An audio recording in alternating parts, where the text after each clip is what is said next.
It's your friendly math tutor, Miss C here, on to our last video in the series on logarithms and their properties. And today we are looking at how to apply multiple properties at one time. Remember, if you find this video helpful, please like and consider subscribing so other people also get to see these videos. All right, we have 4 expressions that we are going to simplify using the properties of logs. Let's tackle the first. First things first, I noticed that this is written in base 10 because I don't see a base written there. I also noticed that within the log, I have 100 times x there, and that whole thing is raised to the power of 4. So my first step is actually going to be taking this power of 4 and kicking it out in front of the log. This is me using the power property of logarithms. So I'm going to rewrite this as 4 times the log of 100x. All right. And the reason I'm doing that now is because the entire inside of this log is raised to the power of 4. And we'll look at a case where that's different pretty shortly here. All right. Now, I need to expand the log or what's inside of the log because I now have 100 multiplied by x.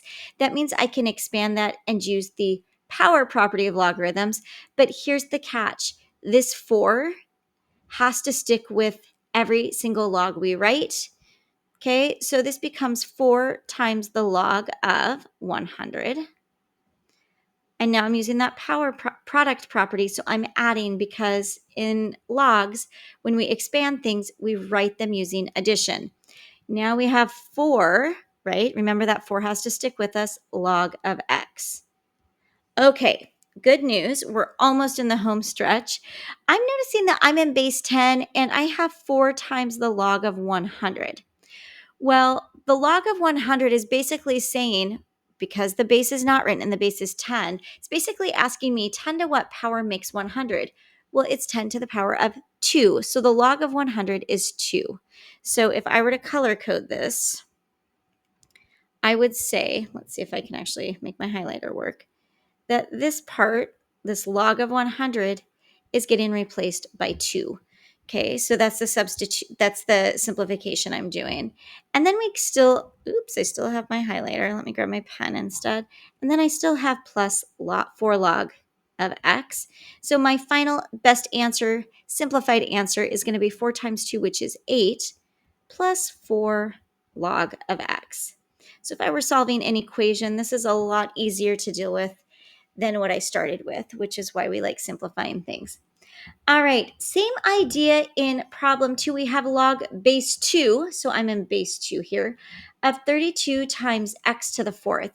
So here is what is different. So in our first problem, the power of 4 was outside of 100 times x, meaning that both 100 and x were raised to the power of 4. In this example, the only thing raised to the power of 4 is x, so we can't start by applying the power property yet. We are going to start by applying the product property. So I'm going to go ahead and rewrite this as log base 2 of 32 plus log base 2 of x to the 4th. Okay, let's get ready to simplify. So I have log base 2 of 32. So my goal here when I'm simplifying is to question and say 2 to what power makes 32? Is it a whole number? Because if it is, we want to simplify that here. So I know that 2 to the power of 5, that's 2 times itself 5 times is 32. So the log base 2 of 32 actually equals 5. So I'm going to substitute 5 in. Plus, okay, now I have an exponent attached to my base, which is inside of my log. So I'm going to use my power property to kick that outside. So I'm going to say 4 times the log base 2 of x. All right, so this is as simple as it can get. You might be saying, Miss C, why didn't you simplify further and add 5 and 4 together so it's 9 plus log base 2 of x? And to that I would say, you cannot do that because 4 is being multiplied by the log. So 5 and 4 are not combinable at this point. So if it was 5 plus 4 plus log base 2 of x, you could combine the 5 and the 4. But because this 4 is being multiplied, it's stuck being attached to log base 2 of x. So think of it like they're peanut butter and jelly, and you can't separate them until you figure out how to unmultiply them. Okay, which you cannot do in an expression. So there would have to be an equation. Okay, let's move on. I'm going to clear the screen so we have a little more room. So we have log base 4 of 64 to the power of x divided by 15. Okay, so I've got division that tells me I'm going to be needing the quotient property. I'm in base 4, so I know that that has to be in every answer. And I see that I have an exponent only on 64. So because of that, I'm going to apply the quotient property first. If this was like, if I had parentheses here like this, then I could do what I would want to do, which is kick the x out in front first, but I don't have that. So I can't. So I'm pointing out things that I've seen for years that stump students. So if the x is only applied to one of the parts of the quotient, you deal with it last. So I'm going to go ahead and use the quotient property, log base 4 of 64. The quotient property says I subtract the log of the numerator minus the log of the denominator. Oops, and I dropped my exponent. Oops, okay. Log base 4 of 15. Okie dokie. Now, this is where I'm going to deal with my quotient or my power that is on 64. So this x, this exponent, the power property says I kick it out in front of my log. So I have x times log base 4 of 64 minus, so 4 times to the power of 1 is 4. 4 to the power of 2 is 16. I can't simplify this down and land on a whole number, so I'm going to leave this log base 4 of 15. But if I come back, look what I have now that I've gotten rid of my exponent. I have log base 4 of 64. So 4 times 4 is 16. Times 4 is 64. So remember, log base 4 of 64 is asking me 4 to what power is 64? And it's 4 to the power of 3. So I'm going to highlight one more time so it's transparent about what I'm doing. This log base 4 of 64 is equal to 3. So that's where that 3 came from. And I'm subtracting log base 4 of 15. Now, because I do math all the time and I love math, I don't like the way this looks because I have x times 3. I'm going to just rewrite this as 3x minus log base 4 of 15 because this is the most mathematically correct way to write your final answer, although by no means was what we had before incorrect. So, all right. And our last example, oh my goodness, there is a root bar. Okay, so I am going to go ahead and deal with the root bar because you might remember that roots can actually be written as exponents. So remember, this is a square root. Again, there are numbers in math that are implied that we don't write, and the square root is one of those, that it's a root 2. So I'm going to go ahead and use my exponent, my rational exponent rule to rewrite this as log base 5 of 49a times b to the 7th to the power of half.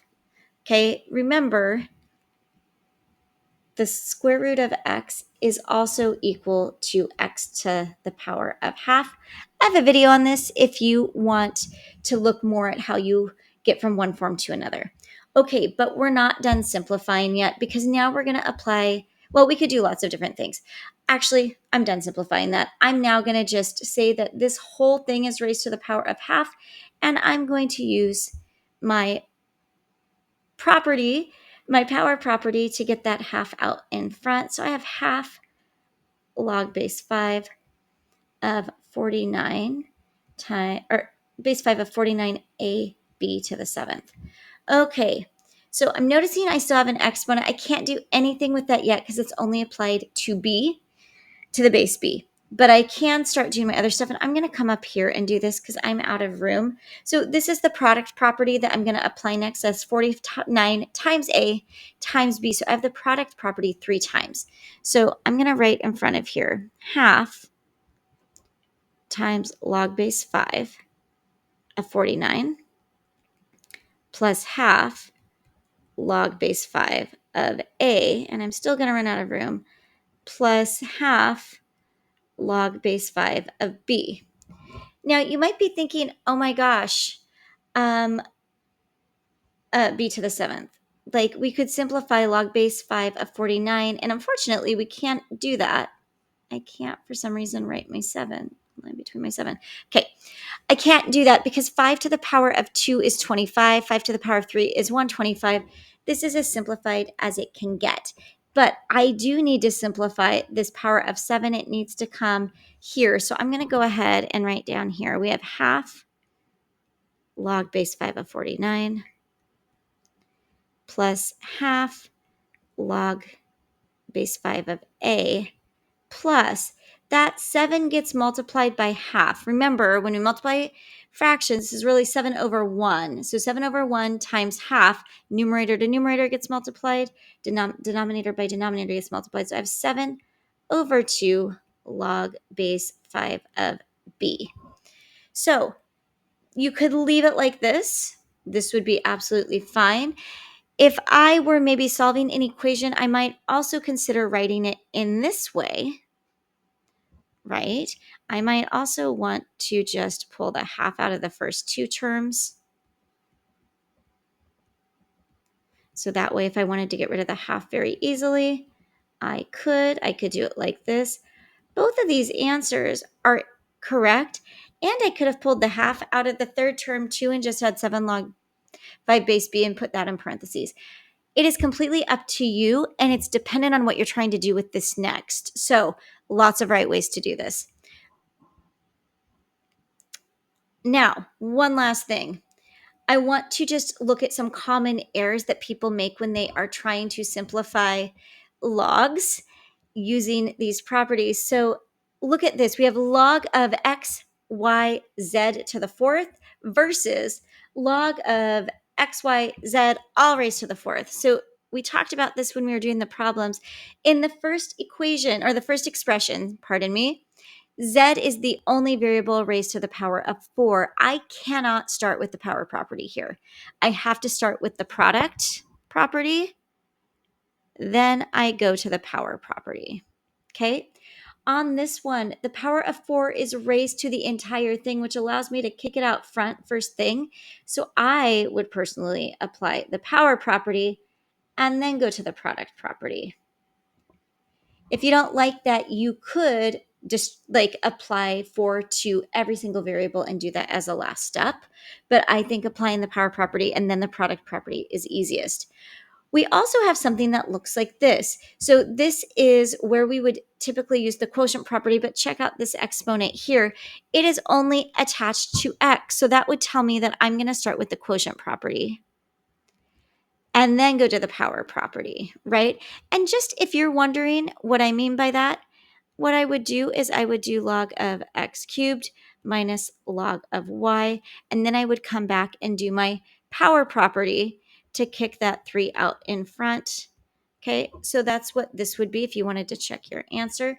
On this one, I would start by kicking the 4 out front. So I'm doing the power property first and then the quotient. You might guess that the most common error in doing this would be that in this case, this 3 accidentally gets applied to both terms, and then you end up with a value that is not consistent. All right, those are the common mistakes that I've seen repeatedly as a math teacher, and I just wanted you to be aware about how you have to play with the exponents with power property. All right, again, if you found this helpful, please like and subscribe. Till next time, remember, you've got this.